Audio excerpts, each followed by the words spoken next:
ஆண்டவர் இந்த நாளிலும் ஆசீர்வதிப்பாராக. இந்த மாதத்துடைய இந்த கடைசி நாளிலே இந்த அனுதின கண்மலைத்த நிகழ்ச்சியிலே உங்களை சந்திப்பில் கற்றுக்கூட மகிழ்ச்சி அடைகிறேன். வருகிற புதிய மாதம் உங்களுக்கு ஆசீர்வாதமாக அமைய வாழ்த்துகிறேன், ஜெபிக்கிறேன். கர்த்தர் உங்களை ஒவ்வொருவரையும் ஆசீர்வாதமாக நடத்துவாராக. இந்த மாதத்துடைய கடைசி நாளிலே நம்ம ஒரு கேள்வியோடு கூட நம்ம இன்றைய தியானத்தை ஆரம்பிக்கணும். ஆண்டவரை நம்பினா நமக்கு என்ன கிடைக்கும் அப்படின்னு நம்மகிட்ட நிறைய பேர் கேட்பாங்க.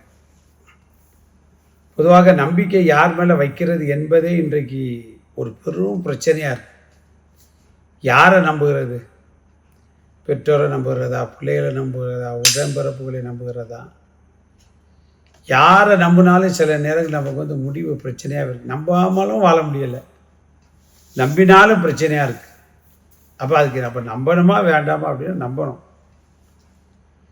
100க்கு 100 நம்பக்கூடிய ஒரே நபர் நம்முடைய ஆண்டவர் மாத்திரம். இயேசுவை மட்டும்தான் நம்ம நம்பணும். அப்போ அவரை நம்பினா என்ன கிடைக்கும்னா கணக்கில் அடங்காத ஆசீர்வாதம். நம்ம ஆண்டவரை எப்போ நம்புகிறோம் அப்படின்னா மனுஷன் நம்மளை கைவிட்டு, மருத்துவர் கைவிட்டு, உலகம் கைவிட்டு, நண்பர்கள் கைவிட்டு, வேறு வழியே இல்லைன்னு சொல்லும்போது நம்ம ஆண்டவரை இது மனித என்ன சொல்கிறது, இயல்பா அல்லது மனிதனுடைய குணமான்னு தெரியலை. ஆனாலும் ஆண்டவர் நம்மளை சேர்த்துக்கிட்டாரு, நம்மளை ஆசீர்வதிக்கிறாரு. அது வேறு ஒரு கதையாக இருக்கட்டும், அல்ல வேறு ஒரு சம்பவமாக இருக்கட்டும். ஆனால் 100க்கு 100 நம்மளை கர்த்தரை நம்பணும் அப்படின்னா எல்லா நன்மைகளுமே தேவன் நம்ம தருவதற்கு அவர் வல்லவராக இருக்கிறார். இந்த அனுதின கண்மலைத்த நிகழ்ச்சியை கேட்டு அருமையான தேவனுடைய நம்பிக்கை யார்? இன்றைய கொஸ்டினை தான். உன்னுடைய நம்பிக்கை யார்? கர்த்தரை நம்பினால் என்ன கிடைக்கும்னு பார்த்தீங்க அப்படின்னா வேதம் நிறைய ஆசீர்வாதங்களை தரும். பழைய பாடலெல்லாம் பார்த்தீங்க அப்படின்னா ஆண்டவரை நம்பினா ஒருபோது வெட்கப்பட்டு போக மாட்டாங்க.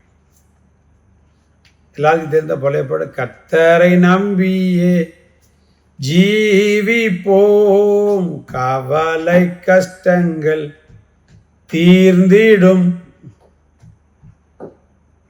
இந்த பாடெல்லாம் வரிகள், ஒவ்வொரு வரிகளையும் சரணத்தையும் பல்லவியும் பார்த்து அவ்வளவு அற்புதமான பாடல்.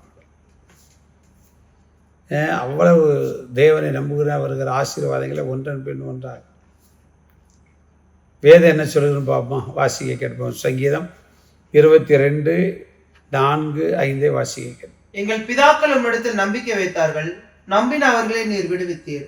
உம்மை நோக்கி கூப்பிட்டு தப்பினார்கள், உம்மை நம்பி வெட்கப்பட்டு போகாதிருந்தார்கள். பார்த்தீங்களா, நம்முடைய பிதாக்களை முன்னாடி வைக்கிறாங்க. அவங்க ஆண்டவரிடத்தில் நம்பிக்கை வைத்தார்களாம், நம்பின அவர்களை விடுவித்தார்.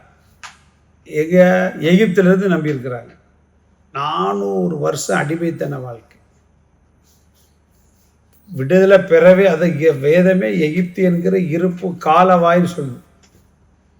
ஒருத்தர் இரும்புகளை மாட்டிக்கிட்டாமல் எப்படி தப்பிக்கிறது?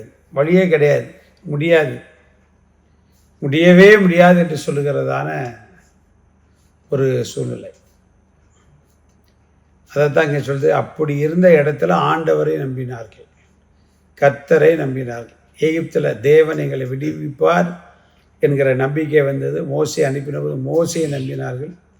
கர்த்தர் மீது மோசையும் ஜனமும் நம்பிக்கை வைத்த போது பார்த்தீங்கன்னா ஒரே இரவு 430 வருஷம் முடிந்த அன்றைய தினமே இஸ்ரவேல் ஜனம் அங்கிருந்து விடுதலை ஆகிடுச்சு. அதான் சொல்லிட்டாரு, நம்பின அவர்களை நீர் விடுவித்தீர். விடுவிக்க முடியாது. எந்த பிரச்சனையும் அவங்க வாழ்க்கையில், வியாதியாக இருக்கலாம், கடன் பாரமாக இருக்கலாம், பலவீனமாக இருக்கலாம், அல்லது பல நெருக்கடிகளாக இருக்கலாம், தோல்வியாக இருக்கலாம், துன்பமாக இருக்கலாம், கண்ணீராக இருக்கலாம், கன்னிகளாக இருக்கலாம், எதுவாக இருந்தாலும் சரி, நீங்கள் ஒன்றும் கவலைப்படாதீங்க. ஆண்டவரை நம்பினீங்கன்னா விடுவிக்கப்பட முடியாத எதுவாக இருந்தாலும் தேவன் விடுவித்து கானான் என்கிற மகிழ்ச்சியின் தேசத்திற்கு, மகிழ்ச்சியின் அனுபவத்திற்கு நிச்சயம் கொண்டு வருவார். புதிய மாதம் உங்களுக்கு அப்படிப்பட்டதாய் அமைய வாழ்த்துகிறேன். God bless you. நாளைக்கு 1ஆம் தேதி வாக்குத்தத்த ஆராதனையில் கலந்து கொள்வோம். நாளை மறுதினம் அனுதின கண்மலைத்தை சந்திக்க வரைக்கும் தேவ கிருபைகள் தாய் நடத்துவதாக.